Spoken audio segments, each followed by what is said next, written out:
Okay, so today, let's dive into negotiation. I mean, we've all been there, right? Hmm. Trying to work out a deal or navigate, a tricky conversation or maybe even just haggling over the price of something like a car. It can feel like you're playing a game where you don't even know all the rules. Yeah.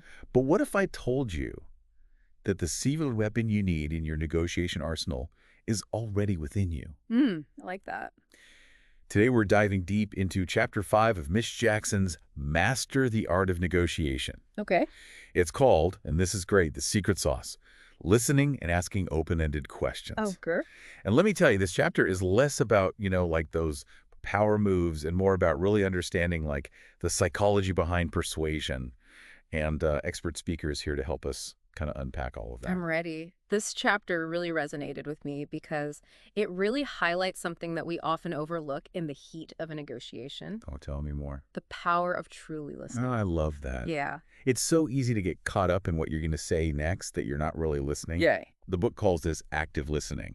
And it's way more than just, like nodding politely while you're mentally planning your grocery list. Definitely. And it's really about picking up on those subtle cues, both the things they say and the things they don't say, their body language. It tells Mm. you what's really going on. Like, why is this person reacting this way? Yeah. What is motivating them to take the position they're taking? That's often where those aha moments It's are. like being a detective.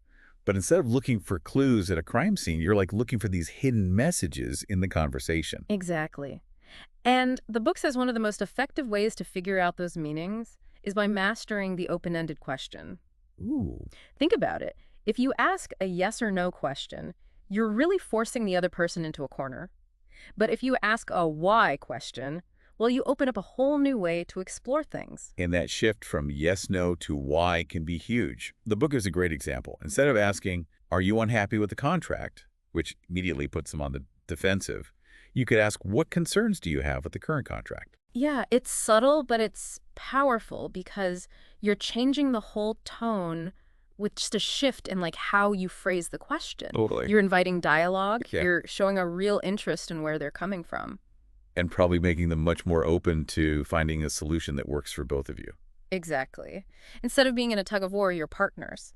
Yes. And the book really emphasizes that it's important to ask those open-ended questions in a way that works. Okay. It's got to be a balance. Right. You're seeking information, but you're not trying to lead them down a path. So it's not just about like throwing out any open-ended question. Right. You have to be deliberate with how you word it. Exactly. Like instead of saying, don't you think this deadline's unrealistic?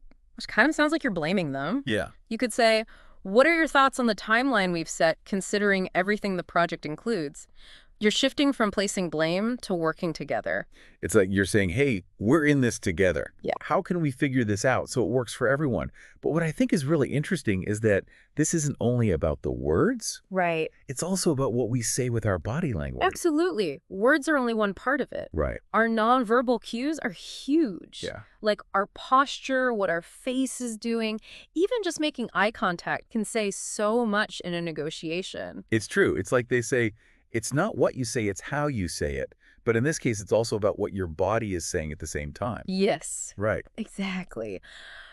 Just picture this. Okay. You're trying to negotiate a better rate with a client, but you're fidgeting and you're avoiding eye contact and your arms are crossed like you're defensive. What message do you think that sends? Even if you sound confident, Yeah. you're basically saying, I don't even believe in this. Totally.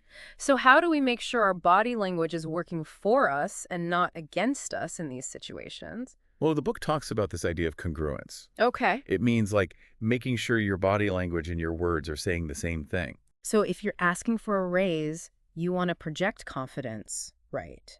So stand up straight, make eye contact. Yeah. Keep your movements controlled. Yeah, own it.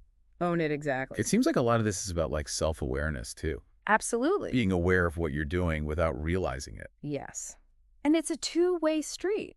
Oh, interesting. If you pay attention to their body language, Uh-huh. you get these insights into what they're thinking and feeling, and that can really give you an advantage when you're negotiating.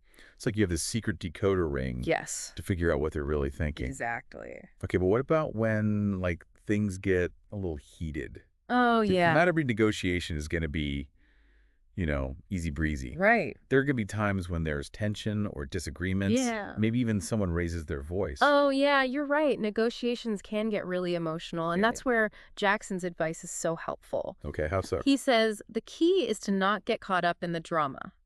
So instead of getting defensive, Just take a breath. oh, Try to see it from their side. easier said than done. I know, right? Yeah. But even just taking that step back can really de-escalate things. Yeah, makes sense. Jackson also talks about reframing. Okay. So instead of looking at disagreements as a bad thing, Right, like a threat.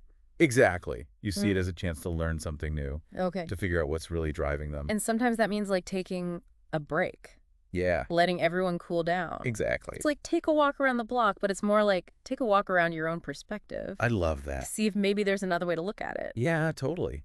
It's amazing how just a little space can totally change how a negotiation is going. Yeah.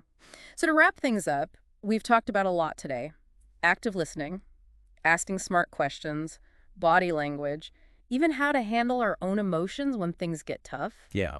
It's clear that being a good negotiator isn't just about being smooth talker. It's so much more. It's about really listening, paying attention, and being a master communicator on like every level.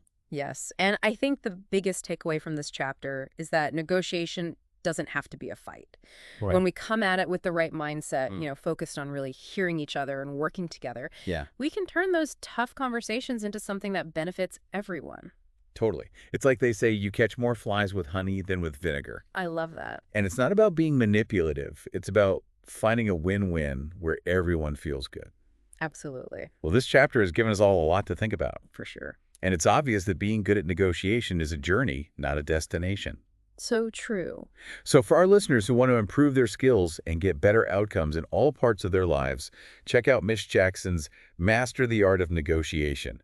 We'll link it in the show notes, along with some of our favorite takeaways in this chapter. Until next time, happy negotiating, everyone.